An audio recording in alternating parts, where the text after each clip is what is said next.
Então, meus amigos, boa noite a todos.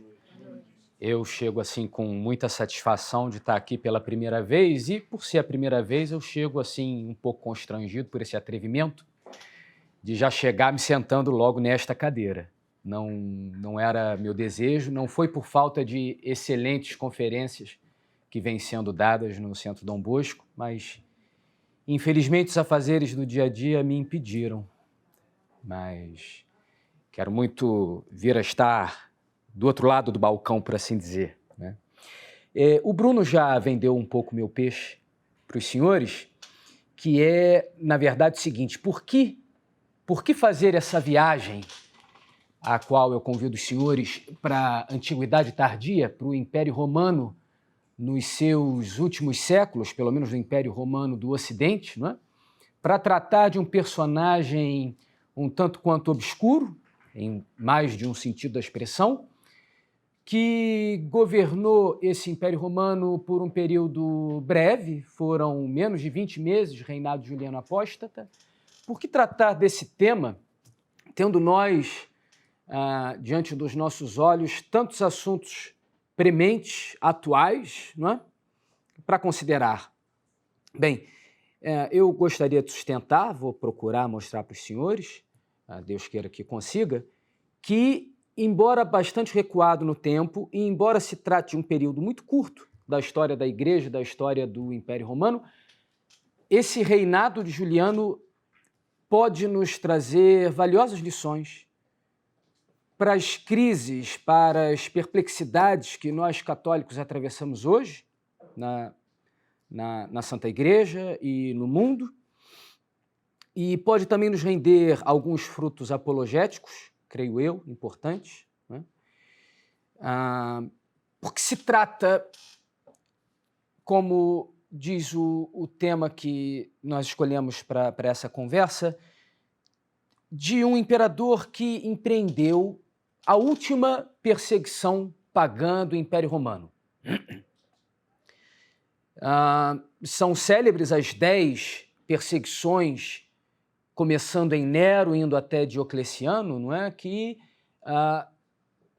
mediaram esse percurso da Santa Igreja desde as catacumbas, desde a perseguição mais sangrenta, até a liberdade da Igreja concedida, reconhecida por Constantino no início do século IV. Nós estamos diante, de certo modo, de um prolongamento dessas perseguições. A 11ª perseguição pagã, um último suspiro, não é? Da tentativa do mundo pagão, do velho paganismo, de fazer calar, fazer cessar a obra evangelizadora da Igreja, tentar reverter aquele progresso que os séculos anteriores tinham sacramentado. Por outro lado, como se trata não de um pagão que jamais tivesse tido a graça dos sacramentos católicos, do pertencimento à Santa Igreja, mas sim de um apóstata, ou seja, de um homem que chegou a receber a graça do batismo, chegou a receber um grau menor do sacramento da ordem, como nós veremos, mas que em trágico momento da sua vida, renega a fé formalmente em favor do paganismo. Por conta desse traço biográfico pessoal desse perseguidor, essa sua perseguição vai trazer também traços diferentes, peculiares, em relação às outras 10. E daí designá-lo como o primeiro moderno, o primeiro perseguidor moderno, né?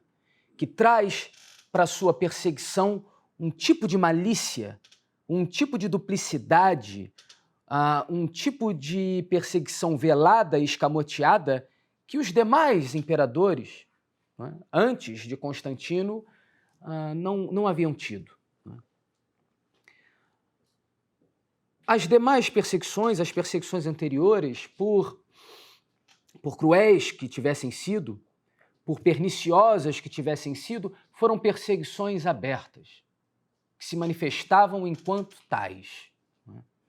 Foram perseguições baseadas na designação do cristianismo como religião ilícita, religio illicita, como uma religião que supostamente iria de encontro aos fundamentos do império, aos fundamentos da sociedade civil. Aqui não. Aqui não. Bem, eu não posso deixar de fazer um breve resumo biográfico dessa nossa personagem, mas eu prometo tentar ser breve para não cansá-los. Ele nasce sob o reinado ainda de Constantino, ano 330, 331, não se sabe exatamente a data. Então, quer dizer, o percurso que a cristandade nascente, né, havia caminhado era nada mais, nada menos do que o encaminhamento para o milagre da conversão do Império Romano. Né? Depois do sangue dos mártires ser prodigiosamente derramado, depois do sangue dos mártires haver semeado cristãos, como diz aquela famosa máxima de Tertuliano, né? O sangue dos mártires é a sementeira dos cristãos. Depois de uma última perseguição implacável, iniciada por Diocleciano, terminada por Galério, que durou aí por volta de 10 anos e que tinha por finalidade esmagar a igreja. Uma perseguição que fez numerosos mártires por todas as partes do império. Depois disso, eis que o filho de um dos Césares, um dos co-imperadores, digamos assim, o co-imperador Constâncio Cloro, eis que seu filho, Constantino, o sucede na parte ocidental do Império, nas Gálias, ali mais ou menos o que seria hoje França, Península Ibérica, Britânia, né? E marcha em direção a Roma para enfrentar um usurpador, Magêncio, que havia tomado o trono de Roma de ninguém menos do que o próprio pai dele. Esse príncipe, esse já imperador, numa situação difícil, Constantino, com menos soldados do que o seu opositor, ainda pagão, ao se aproximar de Roma, tem uma visão. Vê no céu o monograma de Cristo. Eu andei procurando para ver se encontrava uma justaposição de duas letras do alfabeto grego, mais ou menos parecidas com o nosso P e o nosso X, muito comum de ver nas vestes litúrgicas. Eu peço licença, não sejam, por favor, muito exigentes. Excelente. Ótimo, está pequenininho aqui. Constantino vê este monograma no céu, composto pelas duas primeiras letras que formam a palavra Cristo, em grego, o Kyrios, e embaixo também em grego uma mensagem: neste sinal vencerás, inoc signo vinces, na tradução latina. Em sonho ele recebe a explicação e confia naquilo que talvez ele ainda não entendesse muito bem. E pinta esse monograma nos escudos dos soldados, muda o estandarte com que ele lutava, era o estandarte tradicional do Império Romano, SPQR, Senado e Povo Romano, Senatus Populusque Romanus. Troca esse estandarte pelo estandarte do monograma de Cristo, o lábaro, o famoso lábaro, que se tornou na nossa língua, em tantas outras, sinônimo de bandeira, está no nosso hino, né? Lábaro que ostenta o estrelado.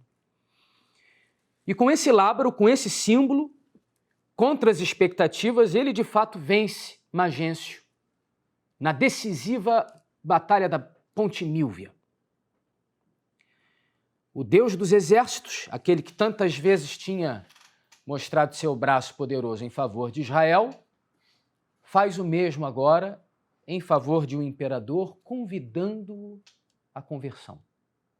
Não só a conversão dele, pessoal, historiadores antigos registram que teria havido possivelmente já antes um imperador romano, no mínimo catecúmeno, mas uma conversão que encaminhava a conversão do império.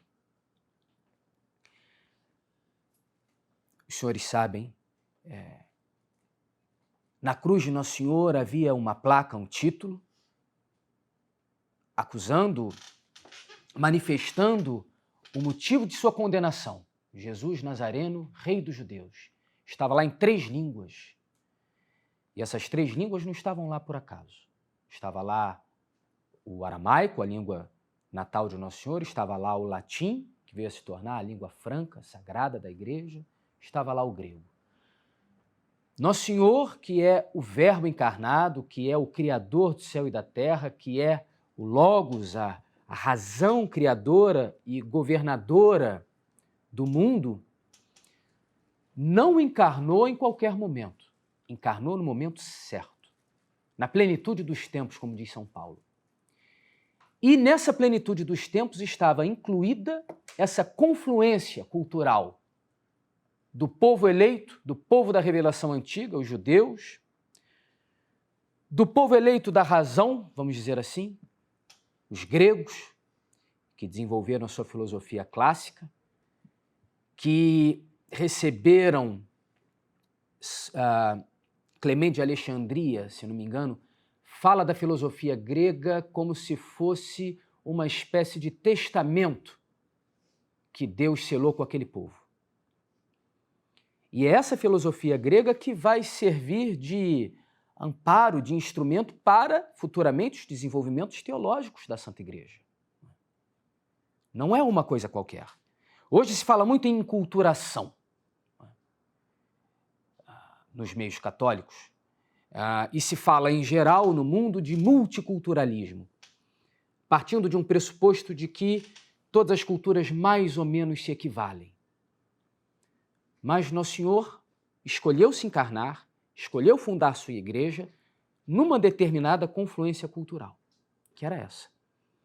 A religião, a revelação, ainda imperfeita e inacabada do povo eleito, a filosofia clássica dos gregos e, finalmente, o Império Romano. O Império Romano que já estava nos desígnios da Divina Providência vir a converter. O Império Romano cujas estradas seriam aquelas em que caminhariam os apóstolos para levar a Boa Nova.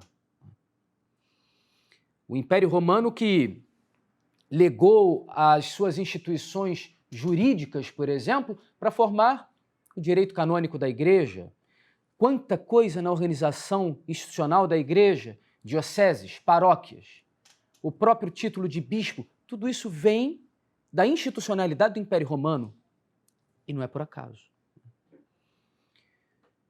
Eis então que esse imperador, depois da pior das perseguições que os cristãos tinham suportado, concede à Igreja, reconhece à Igreja a liberdade no Edito de Milão.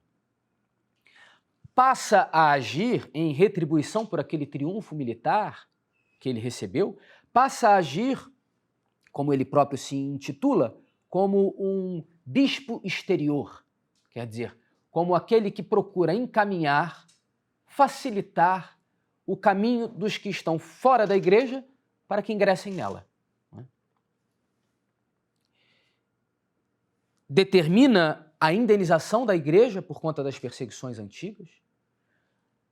O Império Romano havia destruído templos católicos.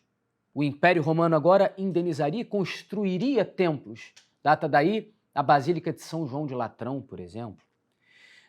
Convoca o glorioso Concílio de Nicéia, o primeiro concílio ecumênico da Igreja, que vai condenar o arianismo e definir a divindade do Nosso Senhor. Patrocina a expedição de Santa Helena a Jerusalém. Enfim, toda essa obra de ajuda temporal à Igreja que vai ser um marco para a relação entre Igreja e Estado. O martirológio romano, na festa de Santa Helena, tece um elogio tremendo a Constantino como um grande modelo de príncipe que favorece a ação civilizadora, evangelizadora, santificadora da Igreja. Não é um homem que seja proposto pela Igreja a veneração como santo, mas sem dúvida um príncipe exemplar em muitos aspectos. Circula, porém, todos nós já teremos ouvido da parte de protestantes, da parte de liberais, da parte, em suma, de inimigos de Cristo Rei, inimigos dessa simbiose entre a Igreja e o Estado, circula uma lenda negra de Constantino, né? De que seria ele uma espécie de pagão falsamente convertido, que teria simulado uma aproximação da Igreja por motivos de mero cálculo político. E nas versões mais extremas, que teria até introduzido elementos de paganismo na vida católica, não é? Que teria, portanto, feito uma correspondência entre o culto a Nosso Senhor e cultos pagãos, ao Sol, a Sol Invicto, a Mitra. E nos casos mais extremos dessa lenda negra, chega-se até a dizer que teria sido ele responsável pela mudança do dia sagrado do sábado para domingo. Bem, nós estamos entre católicos, graças a Deus, e estou certo que nenhum dos senhores deposita a menor confiança nesse tipo de lenda negra. No entanto, o estudo dessa perseguição de Juliano Apóstata é a refutação cabal. Essa lenda negra por si só não para em pé, convenhamos, né? Convenhamos. Vamos pensar, como é que aqueles mesmos cristãos que tinham, no imperador anterior, Diocleciano Galério, tinham preferido o martírio, tinham preferido o trabalho forçado nas minas, tinham preferido ter partes dos seus corpos decepadas, não é? No Concílio de Nicéia, por exemplo, Constantino faz questão de beijar a parte vazia de olhos que tinham sido arrancados de cristãos, de católicos que se negavam, na perseguição, a entregar livros santos ou a fazer um compromisso entre Nosso Senhor e o paganismo, a queimar um grão de incenso. Como poderia que homens dessa fibra, católicos desse tipo, cristãos dessa firmeza e dessa fé, aceitassem, uns poucos anos depois, que um outro imperador introduzisse elementos pagãos na vida da Igreja? É de todo inaceitável a lenda. Mas se isso não convencer, eventualmente, nosso interlocutor protestante, nosso interlocutor espírita, se esse argumento não for suficiente, então nós trazemos o testemunho de um pagão de verdade, que é o sobrinho de Constantino, que é Juliano. Nasce então em 330, ainda sob o reinado de Constantino, e a sua mãe não resiste ao parto, ele é órfão da parte de mãe. Uns anos depois, morre Constantino em 337, e por uma disputa sucessória não muito bem esclarecida, o ramo da família a qual pertencia Juliano Apóstata é massacrado pelo exército romano. Foram ao todo 9 homens, o pai dele, alguns irmãos mais velhos, primos, tios, massacrados. A responsabilidade por esse ato não está muito bem definida, as próprias fontes primárias destoam, os padres da Igreja têm relatos divergentes, alguns atribuem isso a Constâncio II, filho de Constantino, que viria a ser imperador no Oriente e mais tarde imperador de todo o Império. Outros o absolvem, não sabemos ao certo. Seja como for, isso assim se dá. Juliano, porém, é poupado. Juliano aí contando seus 6, 7 anos e um irmão imediatamente mais velho, chamado Galo, de 12 anos. Ele, então, é entregue a um tutor, um bispo, Eusébio de Nicomédia, bispo ariano, lamentavelmente, bispo ariano que havia batizado Constantino no leito de morte.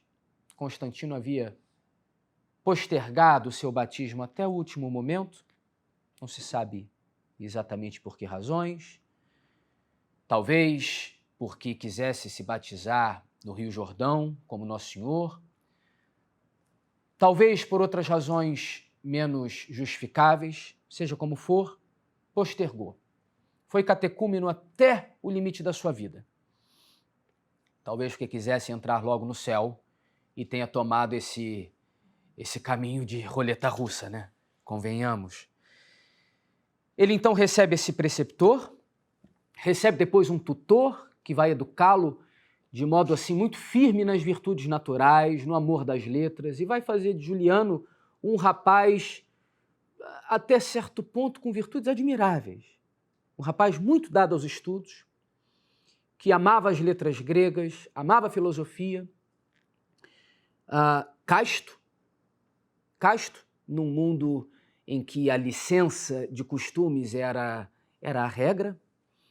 Mais tarde, já tornado imperador, já tornado governante, comandante militar, escreve-se que nas campanhas militares bem-sucedidas, muito diferentemente de outros comandantes, muito diferentemente do que era comum no exército, ele rejeitava sequer olhar para as donzelas dos lugares que eram conquistados.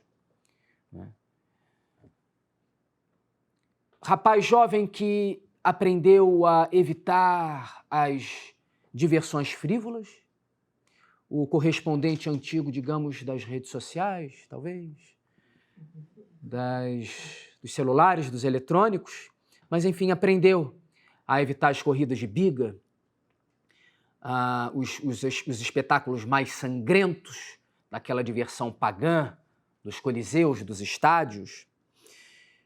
No entanto, ele não extirpou da sua alma um vício, uma semente de erva daninha, que era a curiosidade vã, o fascínio por aquilo que tem de extraordinário, vamos fazer um paralelo, talvez, com o que há de espetaculoso num Harry Potter, né? E exatamente por aí que vai se dar a sua queda. Ele acaba entrando em contato com um neoplatonismo muito decadente dessa época, que havia misturado elementos da filosofia de Platão e de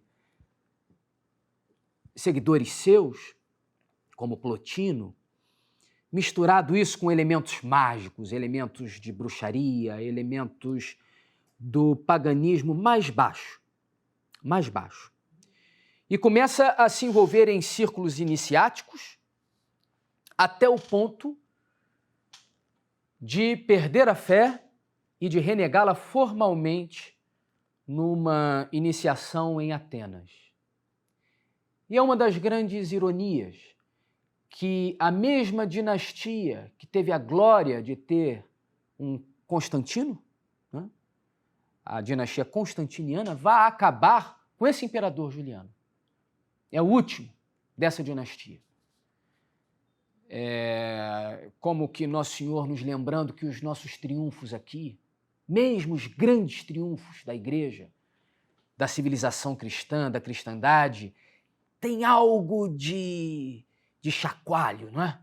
Tem algo de mistura de triunfo e de derrota, tem algo de, como os nossos terços, tem algo de gozoso e de doloroso, que a nossa glória mesmo está no céu, né? Muito bem, então ele apostata aos 19 anos de idade em Atenas, mas essa apostasia é guardada em segredo. Ele não a revela. E vive a partir daí, por uns 10, 12 anos, uma vida dúplice, uma vida dupla, uma vida de enganação. Uma casca cristã, católica, mas exatamente semi-ariana, porque a corte, nessa altura, sob Constâncio II, era uma corte semi-ariana, era uma corte imperial que patrocinava e favorecia a heresia, mesmo já depois do concílio de Nicéia.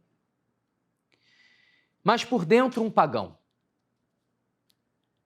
Ia à missa, aos cultos da igreja, mas sacrificava aos falsos deuses. E essa vida dúplice vai depois se manifestar, vai depois mostrar os seus desdobramentos no modo como ele executa a perseguição.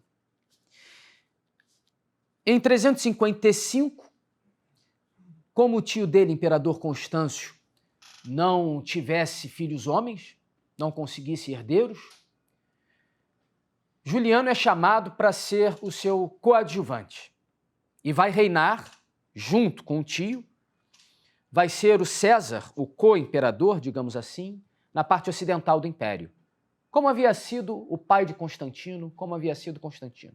Ele vai para as Gálias, que naquela época enfrentavam uma situação difícil, tanto do ponto de vista civil, administrativo, econômico, como do ponto de vista militar. Muitas invasões bárbaras, os bárbaros o tempo todo cruzando o rio Reno, que era uma espécie de fronteira natural entre o Império Romano e o mundo germânico, o mundo bárbaro.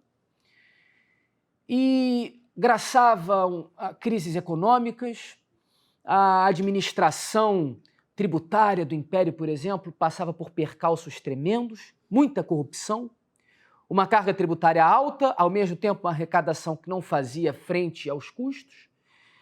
E eis que esse rapaz, Juliano, já apóstata, mas ainda assim homem de capacidades naturais, de virtudes naturais admiráveis, faz um belíssimo governo. Tanto no plano militar, um comandante que refaz a fortificação de todo o rio Reno, consegue derrotar os bárbaros, consegue derrotar, fazer prisioneiro o rei principal daquelas tribos, como também do ponto de vista civil.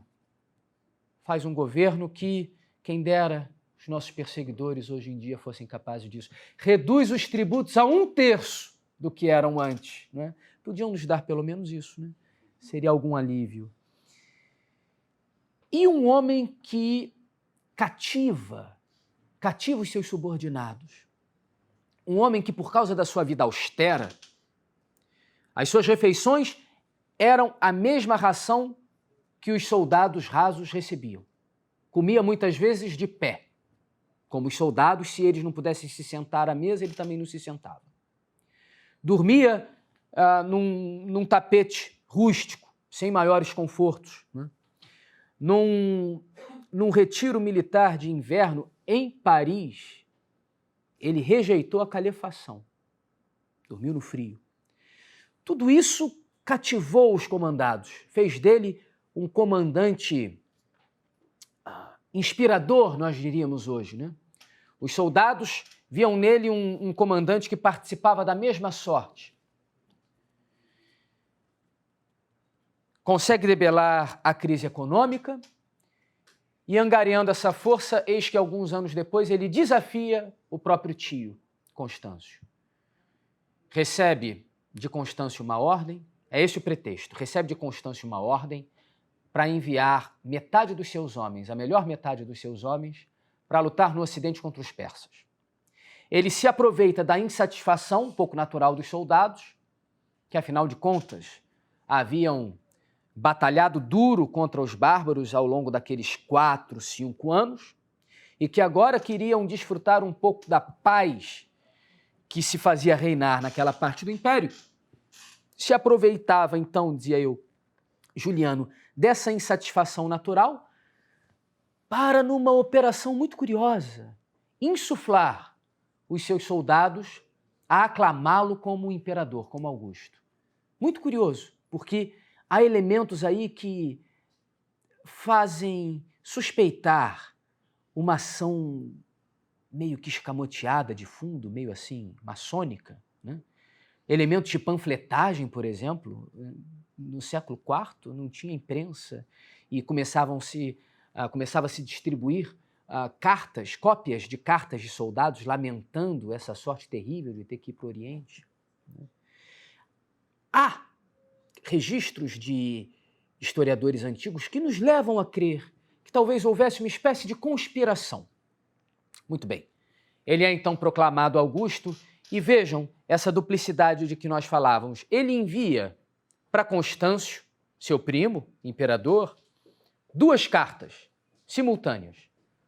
Uma querendo apaziguar, querendo condescender, querendo se explicar, se justificar, dizendo, olha, foram as circunstâncias, os soldados me proclamaram, não era a minha intenção, vamos negociar em termos os mais justos e mais ponderados. Uma outra carta que era cheia de ameaças, cheia de insultos, de ataques, que um historiador pagão, amigo do próprio Juliano, se recusa a publicar. Então vejam que curioso, envia 2 cartas com mensagens opostas. Talvez, a gente pode especular, calculando que, a depender do resultado da sua empreitada, ele pudesse defender a veracidade de uma, a autenticidade de uma e não de outra? Não se sabe. Em todo caso, aí se vê esse hábito encruado, todo oposto ao sim, sim, não, não que Nosso Senhor ensina. É sim e não. É sim e não. Uma, como é que se diz? Uma no cravo, outra na fechadura? Né? Me falta agora. Ele ainda assim mantém secreta sua apostasia. Ainda assim continua frequentando as missas, os ofícios, a liturgia cristã e marcha para o Oriente um pouco depois, faz os seus preparativos. Quando ia enfrentar Constâncio, em condições que eram muito desfavoráveis para ele, porque tinha muito menos homens, eis que, aos 45 anos de idade, não tendo nenhum problema de saúde até então constatado, de maneira um tanto surpreendente e sem ter sucessores, Constâncio morre de uma hora para outra. Um dos padres da igreja, São Gregório Nazianzeno, vivo nessa época, que conheceu pessoalmente Juliano muito antes, estudando em Atenas, e que teve dele uma impressão horrível, registra um rumor de que Constâncio pudesse ter sido envenenado, o que, mais uma vez, é mais um elemento nessa suspeita, sabe-se lá, de uma conspiração. Talvez desses círculos iniciáticos, ocultistas, secretos que ele frequentava. E então o império se encontra numa situação que era o imperador jaz morto, o exército precisa se preparar para enfrentar os persas, porque o rei persa ameaça Roma, não há sucessores, e Juliano, embora tivesse enfrentado o imperador, já era César, já pertencia à mesma dinastia, por assim dizer, sem disparar um tiro, herdou o trono. E só aí, só então, só quando se sente seguro no trono imperial, único imperador de todo o império, desculpem a repetição, só aí ele tira a máscara. Só aí ele revela a sua apostasia. Só então ela se torna pública. Mas então o que faz ele? Por acaso ele decreta que a religião cristã volta a ser ilícita, como era antes de Constantino? Por acaso ele revoga o Edito de Milão? Não. Não. Muito pelo contrário. Ele assume a condição de imperador tolerante, de imperador que garante a liberdade dos cultos. Vejam que curioso. Não havia ainda o nome da coisa, mas é já a tolerância religiosa, a liberdade religiosa, por assim dizer, utilizada na prática como instrumento de perseguição velada, de asfixia da igreja. Diz São Gregório Nazianzeno, o nosso doutor da igreja, que é testemunha, que é contemporâneo, ele, Juliano, tinha ciência de que levar sua guerra de modo aberto e presidir pessoalmente aos atentados ímpios seria, além de grosseiro e estúpido, prejudicial em tudo ao seu próprio objetivo. Mas se ele conduzisse sua guerra com artifício e colorisse a violência com a sedução, se encobrisse sua tirania com lisonjas, do mesmo modo que o pescador encobre o anzol com a isca, então sua empreitada seria a um só tempo engenhosa e bem-sucedida. Consequentemente, constituindo-se o poder de duas partes, a persuasão de um lado e a força de outro, ele delegou o exercício da força tirânica às hordas, às multidões pagãs das cidades, mas reteve para si mesmo a parte mais branda e nobre, a via da persuasão. Um primeiro aspecto dessa determinação dele era não querer fazer mártires, ou pelo menos não querer fazer mártires que assim parecessem. Ele fez verdadeiros mártires. Vamos entender bem. Ele fez verdadeiros mártires. Mas de tal modo que parecesse a todos que a causa da condenação e morte desses mártires fosse outra que não a causa de Cristo. Declaro pelos deuses, escreve ele numa carta, que não quero que os galileus, era assim que ele se referia a nós, católicos, galileus, declaro que não quero que os galileus sejam postos à morte, nem injustamente afligidos, nem que sofram qualquer mal. Mas sustento veementemente que aqueles que reverenciam os deuses devem ser em tudo preferidos a eles. Marginalização, martírio velado. Diz São Gregório, ele faria muitos confessores, porém tentaria privá-los do crédito pelos sofrimentos. Não queria as honras do martírio para os nossos combatentes. E para esse fim, elucubrou o uso da coação sem parecer usá-la, para que sofrêssemos e, no entanto, não fôssemos reconhecidos pelos demais como verdadeiros sofredores da causa de Cristo. Para que se tenha noção do quão moderno é isso, no livro A Conjuração Anticristã, de Monsignor Delacy, há um documento histórico, uma carta, uma correspondência privada, enviada por um alto maçom italiano a outro, lá na primeira metade do século XIX, 1830, por aí, que,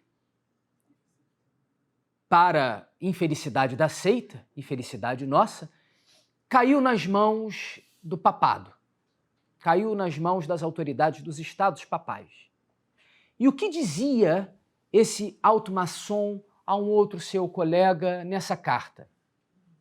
Ele falava dos carbonários que matavam a punhaladas os cristãos, os católicos, e dizia assim, olha, esse não é o caminho. Tertuliano, é um maçom dizendo, Tertuliano dizia com razão que o sangue dos mártires concebia cristãos, pois está decidido nos nossos conselhos maçônicos, que não queremos mais mártires. Portanto, não façamos mártires, mas popularizemos o vício nas multidões. Um estratagema, portanto, de ir aos poucos corroendo a fé por um meio que não é a perseguição aberta.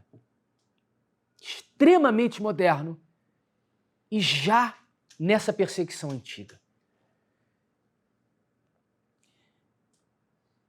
Juliano Apóstata certamente conhecia essa máxima de Tertuliano, essa máxima da igreja.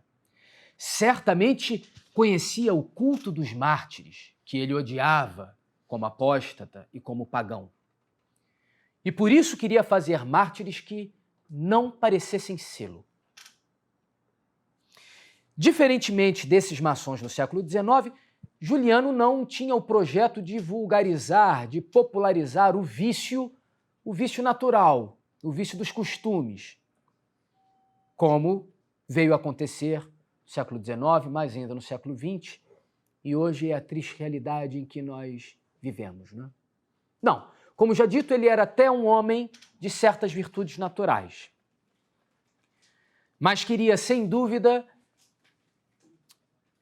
fazer propagar esse vício ainda pior, que é o vício contra a fé sobrenatural. Quais são, então, as providências que ele toma? Primeiro, ele procura criar um conselho consultivo ao redor dele próprio, composto de homens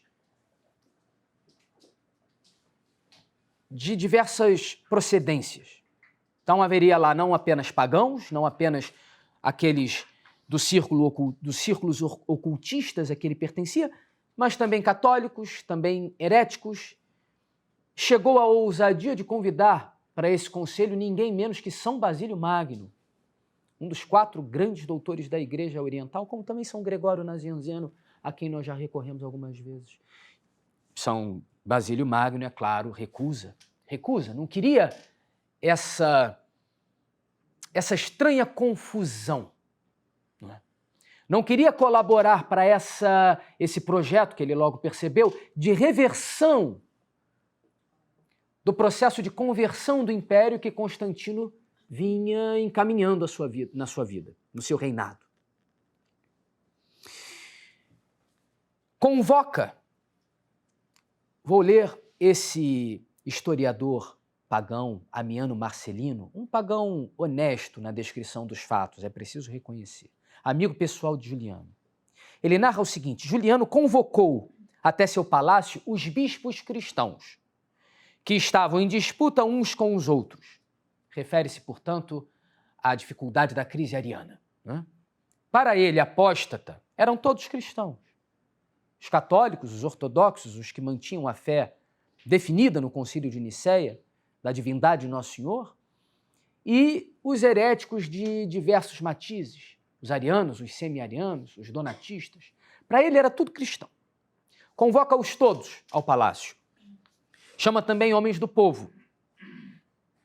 E instou-os, continuo lendo, instou-os polidamente, agora eu peço a atenção dos senhores, instou-os polidamente a porem de lado as suas diferenças e, sem receio nem oposição, viver cada qual na observância de suas crenças, em paz, sem disputas civis. Estranha declaração vinda de um homem que nós sabemos pela história pretendia perseguir a Igreja.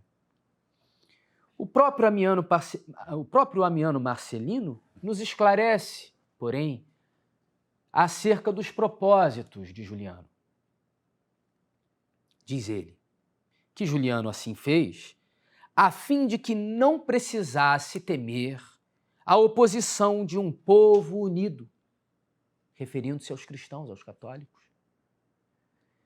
Porque sabia que tal liberdade de cultos, outorgada a todos os grupos que disputavam dentro da igreja, os católicos, os que mantinham a fé e os heréticos, sabia que essa liberdade aumentaria as dissensões e, portanto, enfraqueceria a igreja. É o uso, portanto, da liberdade de culto, da liberdade de opiniões, tanto as corretas quanto as heréticas, tanto as ortodoxas quanto as heterodoxas. É o uso dessa liberdade, pela primeira vez, como instrumento para debilitar a igreja. Vejam que curioso. Muitíssimo atual, numa crise em que nós assistimos, perplexos, embora já não seja algo novo, a um cardeal dizendo a respeito da Jornada Mundial da Juventude, não é? A se realizar, nós não queremos converter os jovens a Cristo. Nada disso, nem converter, nem nada disso. Muito atual para um momento misterioso da vida da Igreja em que o próprio Papa assina uma declaração que leva a crer que há caminhos diversos para a salvação, dentro e fora da Igreja. Que a conversão dos cismáticos orientais, os chamados ortodoxos, não é necessária. Muito atual numa igreja que passou pelos encontros de Assis.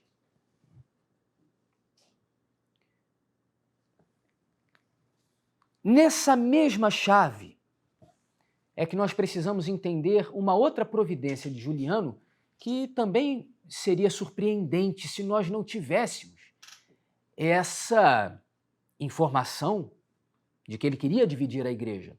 Ele revoga os exílios dos bons bispos católicos, que tinham sido exilados pelo imperador, pelas autoridades que favoreciam o arianismo nos anos e nas décadas anteriores.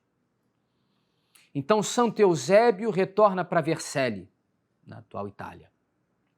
Então, São Cirilo retorna para Jerusalém. Então, Santo Atanásio, o grande campeão da fé, retorna para Alexandria. Tudo isso, claro, calculado como um estratagema para que aumentassem as disputas. Juliano entendia que a unidade doutrinal era um bem da igreja. Ele não sabia onde devia estar essa unidade doutrinal, como apóstata, como alguém que tinha renegado a fé. Ele não sabia onde estava a verdadeira doutrina. Então ele queria pegar todas e fazer assim,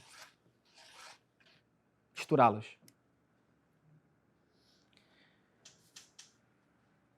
Um parênteses, com Santo Atanásio não dá muito certo, porque Santo Atanásio aproveita dessa liberdade outorgada assim, com mais intenções, e faz um excelente uso dela. Convoca reuniões, convence importantes clérigos de Alexandria quanto à divindade do Nosso Senhor, quanto à necessidade de renunciar ao arianismo, ao semi-arianismo, e chega a ponto de converter pagãos, batiza mulheres patrícias, nobres. Isso chega aos ouvidos do Juliano, que, claro, fica enfurecido. E aí mostra as suas garras e exila mais uma vez, pela quarta vez, Santo Atanásio. Escreve uma carta enfurecida ao governador do Egito. Pelos deuses, nada me alegraria mais do que receber de vós a notícia de que o infame Atanásio, infame para ele, né? Célebre para nós, campeão Santo Atanásio, aquele que ousou batizar mulheres gregas de alta estirpe em meu reinado, nada me alegraria mais do que saber que ele foi levado para longe do Egito. Ele é levado e faz uma profecia aos fiéis que estão ao redor dele. Calma, é uma nuvem passageira. E de fato viria a ser um reinado breve. Muito bem, vejam os senhores o contraste. Enquanto para a igreja, para os cristãos entendido aqui num sentido lato, né? O termo entendido no sentido lato. Ele queria uma liberdade, ele queria disputa, ele queria tolerância como arma de debilitação, de enfraquecimento da igreja. Para o paganismo, ele queria o contrário. Ele queria macaquear a igreja. E propôs pela primeira vez uma estrutura hierárquica em que ele seria o pontífice máximo, título que, se não me engano, outros imperadores haviam avocado, mas começa a criar uma espécie de hierarquia simiesca, imitando a igreja. Arquissacerdotes pagãos, mais ou menos no lugar dos bispos, sacerdotes, mais ou menos no lugar de párocos. Começa a publicar verdadeiras encíclicas, por assim dizer, pretendendo ensinar uma unificação doutrinária mediante o quê? Mediante um certo sincretismo muito comum no paganismo, né? O tal deus grego corresponde ao tal deus romano, que corresponde ao tal deus persa, e assim por diante. O principal nesse panteão dele era o deus Sol, correspondente a Mitra, na Pérsia. E que, de fato, tinha uma devoção, havia no Império Romano uma devoção pagã, uma má devoção, uma adoração, uma idolatria a esse Deus, que havia sido utilizada nesses caminhos misteriosos da providência, no passado, talvez para facilitar o ingresso dos pagãos para a concepção de um único Deus verdadeiro. Eu peço aos senhores que não me entendam mal, eu não estou de modo nenhum propondo a devoção do Deus Sol, de Mitra, nem coisa parecida. Não, de modo algum. Um erro, sem dúvida. Apenas saliento que, e a ideia não é minha, apenas saliento que Deus se vale, Nosso Senhor se vale até dos erros. Nosso Senhor é capaz, não nós, mas Nosso Senhor é capaz sim de tirar do mal bens maiores. E na vida de muitos convertidos, eu sou um deles, posso dizer isso assim por experiência própria, a gente nota às vezes olhando para trás uma certa gradação do erro.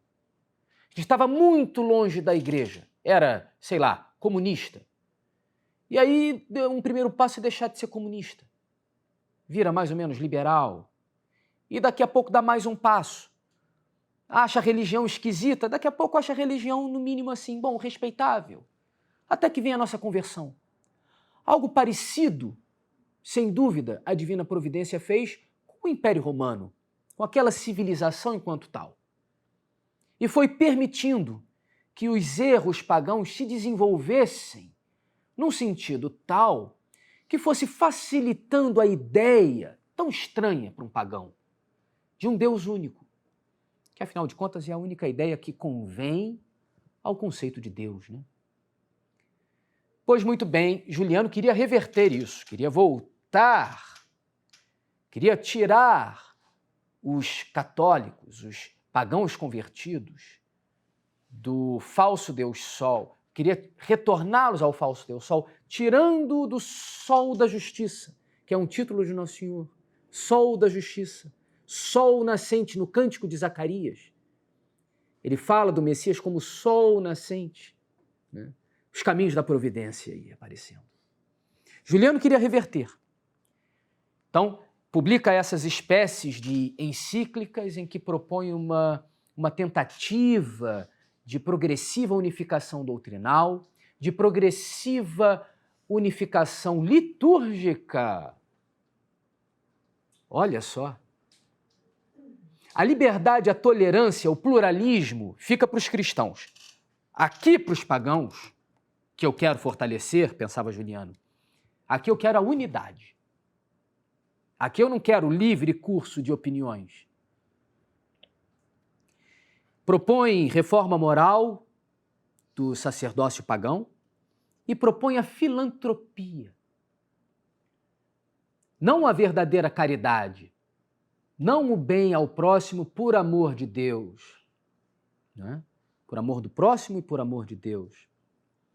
Mas a filantropia com finalidade explicitamente propagandística, né? Mercadológica, digamos.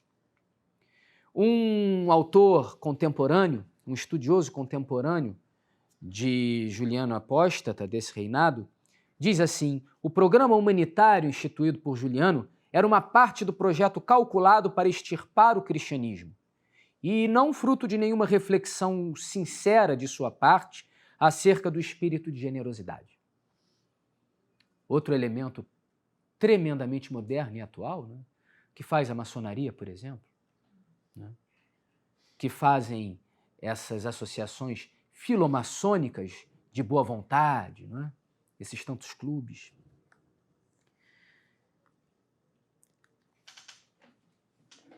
Dita leis, dita decretos, que têm por finalidade e por intenção asfixiar a igreja institucionalmente. Como? Por um lado, ele faz algo que parece, num primeiro momento, semelhante ao reverso com o que fez Constantino ao dar liberdade à igreja. Constantino, reconhecendo que o império havia errado e havia sido injusto com a igreja, ao persegui-la, indeniza a igreja, patrocina a construção de templos católicos.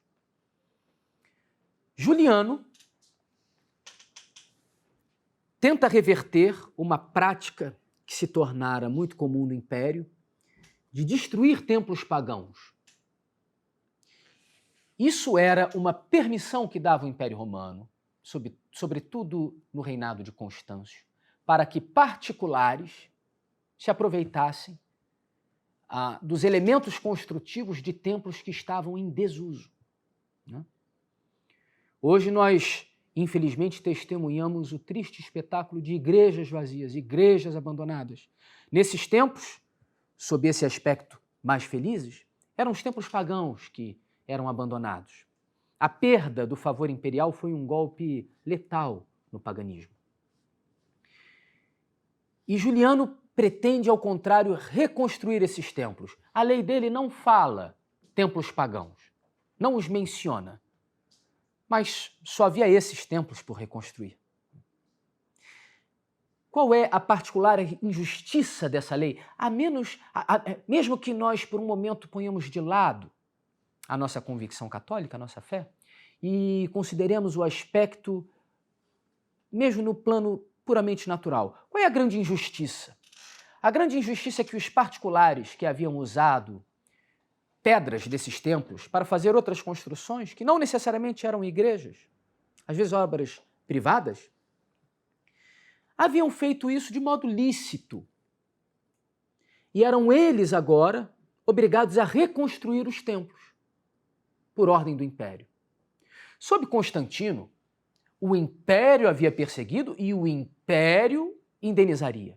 O poder público perseguira, o poder público indenizaria. Aqui não. Aqui o poder público disse, pode pegar, pode se valer dessa construção, desse edifício abandonado, em ruínas. Depois, o próprio poder público diz, lembra aquilo que eu disse? Não vale mais, reconstrói.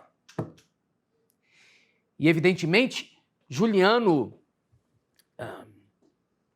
dirige os seus subordinados, os seus governantes locais, a direcionarem o cumprimento dessa lei contra a igreja. Ele quer fazer que a igreja, que os cristãos, custeiem a reedificação dos templos pagãos. Ao mesmo tempo, revoga certos privilégios, certas prerrogativas que os imperadores anteriores haviam concedido ao clero. Uma pequena subvenção para o sustento do clero, para que o dízimo, as contribuições dos fiéis pudesse ser destinada às obras de caridade, à expansão da igreja, ele revoga. Certas autorizações que tinham os clérigos para fazer uso dos correios públicos, por exemplo, e era por esse meio que se garantiam as reuniões dos bispos, o Concílio de Nicéia se valeu muito disso. Os correios, não correios só de cartas, né? Eram verdadeiras estradas públicas que tinham entrepostos com cavalos, com alimentação, com hospedaria, para que mais rapidamente se alcançassem diversas partes do Império. Os cursus publici, quer dizer, os cursos públicos, né? Os percursos públicos do Império, não era qualquer um que poderia usar. Era preciso ter uma autorização especial. E, de fato, essas autorizações eram muitas.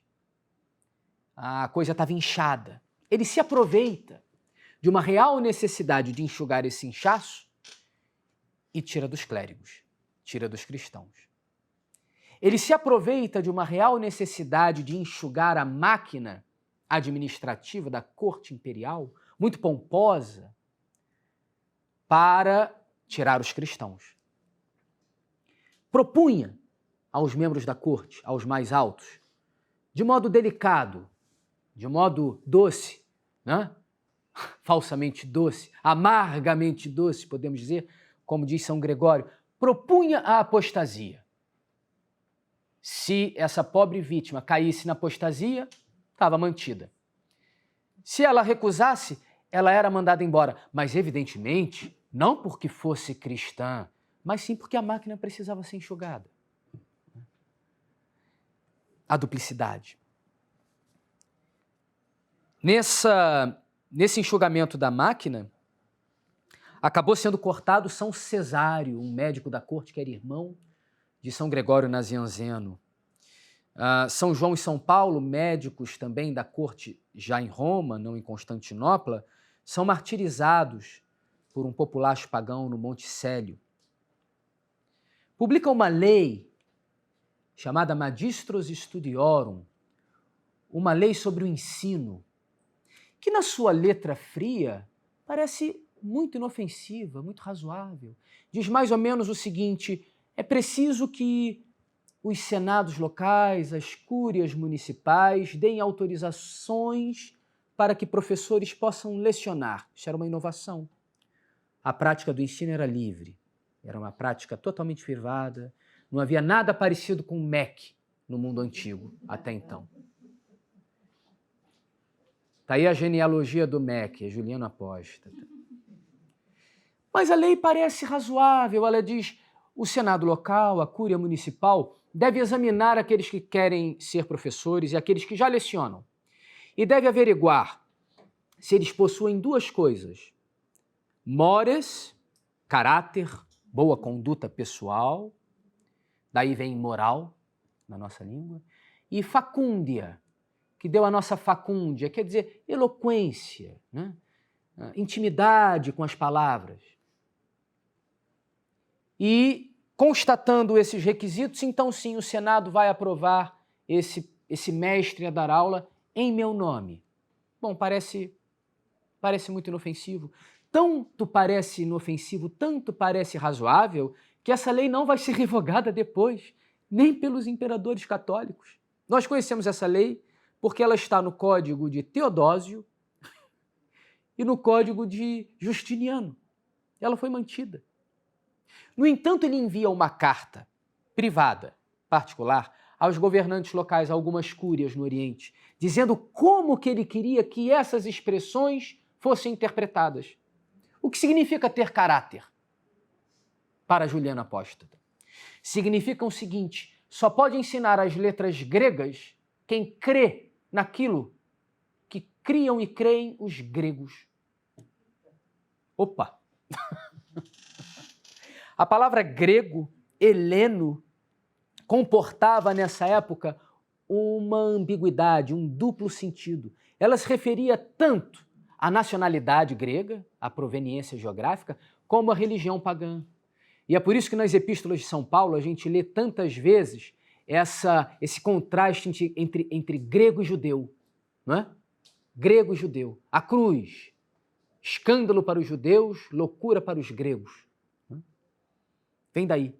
Ele se aproveita dessa equivocidade do termo como se fosse impossível admirar e cultivar a filosofia grega, a arte grega, as letras gregas, a eloquência, a gramática, a retórica, como se fosse impossível cultivá-las sem partilhar a falsa religião pagã. E assim ele vai alijando os cristãos do ensino. Então vejam, alijados da corte, alijados do ensino, alijados dos comandos militares.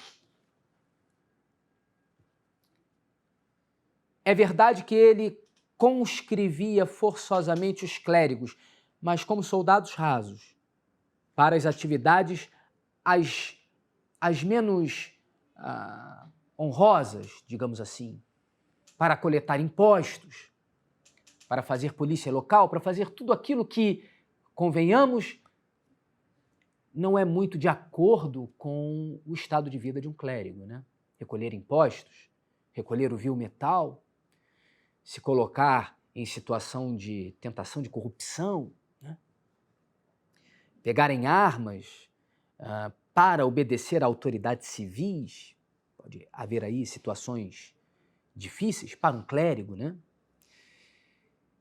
Mas, quando se tratava de comandos militares, de postos-chave, aí não. Aí não. Aí ele alijava os cristãos.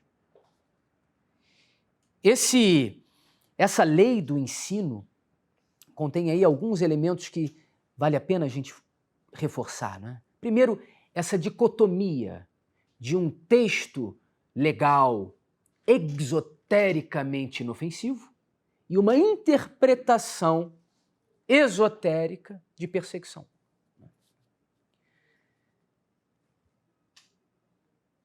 Quão atual é isso, não é?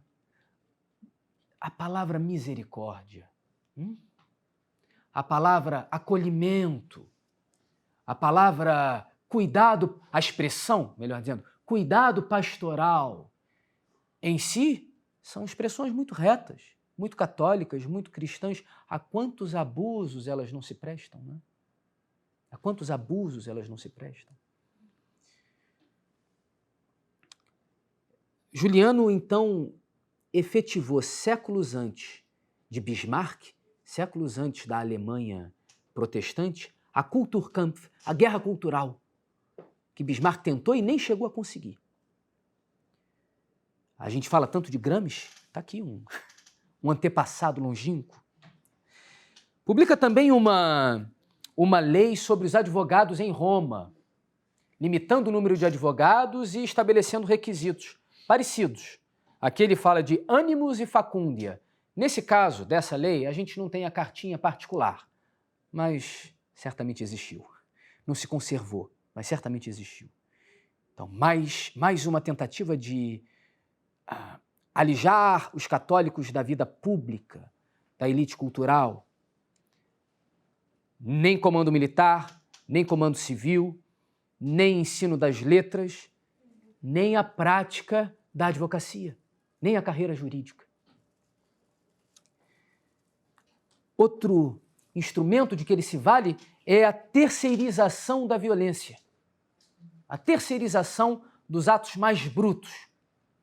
Não, ele não ordena, não, ele próprio não faz, pelo menos enquanto mantém o domínio dos seus próprios atos. De vez em quando ele se enfurecia e fugia a essa própria regra. Mas o curso que ele próprio se definiu era não fazer isso, mas permitir que as turbas fizessem. Constituindo-se o poder de duas partes, voltamos a São Gregório Nazianzeno, a persuasão e a força, Juliano delegou o exercício de sua tirania às hordas citadinas, cujo frenesi é menos culpável, considerado o caráter irracional e o torpor generalizado e impetuoso em que se acham. E isso ele não fez por meio de nenhum decreto público, mas simplesmente ao não reprimir tais surtos, fazendo do capricho das massas uma lei não escrita. Há uma lei não escrita no Brasil que diz que liberdade de expressão é entendida de modo diferente conforme quem a use. E eu estou medindo as minhas palavras. Parece haver, certamente há, espero não escandalizar ninguém, uma lei não escrita nas autoridades eclesiásticas, em prática das autoridades eclesiásticas. Uma lei não escrita que diz assim: todo tipo de abuso heterodoxo que favoreça a perda da fé, que faça nas missas, por exemplo, uma zombaria da presença real de Nosso Senhor, tudo isso é tolerado. Só em casos muito raros e extremos vai merecer alguma sançãozinha. Mas ai daquele que usa o rito tridentino como bandeira, não é isso? Ai dele. Convém falar de São Marcos de Aretusa, um bispo que, quando os pagãos chegaram até ele, exigindo que ele custeasse a reconstrução de templos pagãos na cidade, fazendo valer aquela lei de aquela lei de Juliano, de que nós falávamos, esse bispo se recusa. Diz, não vou pagar. E ele é maltratado.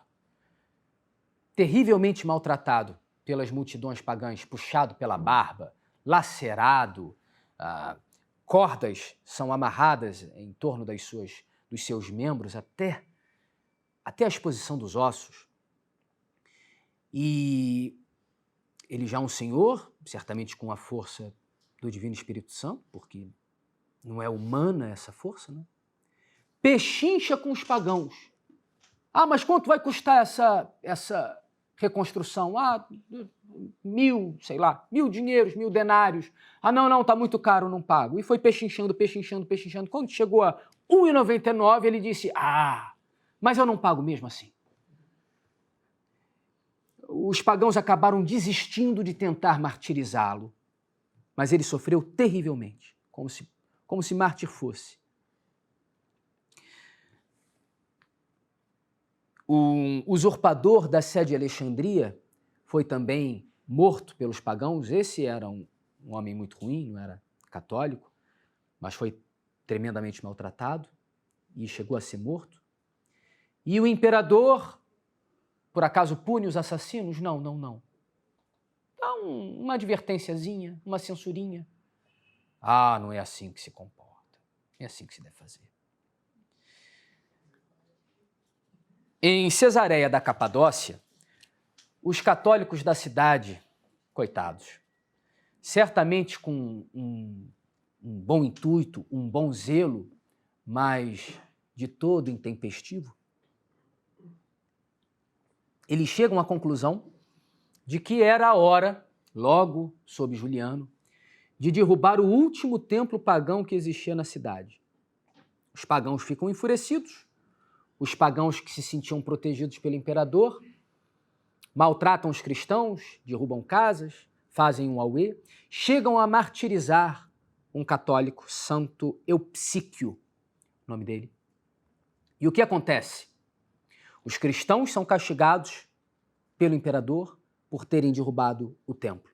Bens eclesiásticos são confiscados, uma multa pesada é imposta à igreja local, muitos são presos, mas os assassinos do mártir, esses não são punidos, ou pelo menos são apenas muito brandamente punidos.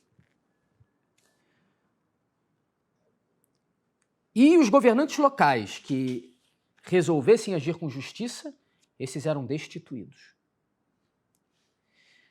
Valia-se também da indução a atos materiais de idolatria, ainda que inconscientes, talvez, por parte daqueles que os praticassem. Então, por exemplo, havia uma cerimônia cívica de saudação à estátua do imperador, algo semelhante ao que hoje se faz nos quartéis, a saudação da bandeira, né? Era uma prática que no passado tinha tido uma raiz religiosa, pagã, de adoração, mas havia perdido esse aspecto e se tornado uma cerimônia cívica. E Juliano se vale disso para colocar ao redor das suas estátuas ídolos de falsos deuses, de modo que os soldados saudassem ao mesmo tempo a estátua e os falsos deuses. E aqueles que se recusassem podiam, assim, ser castigados como se fossem traidores. Ele reverteu o lábaro de Constantino, e eu acho que já estou ultrapassando o tempo, vou parar daqui a pouco para, de repente, a gente continuar numa outra ocasião. Ele reverte o lábaro de Constantino, aquele estandarte do exército que tinha o monograma de Cristo, que eu mal e mal rabisquei aqui, reverte e traz de volta o estandarte antigo, Vexilo. E 2 soldados se recusam a lutar sob aquele antigo estandarte. Consideram que aquilo era uma traição a Nosso Senhor.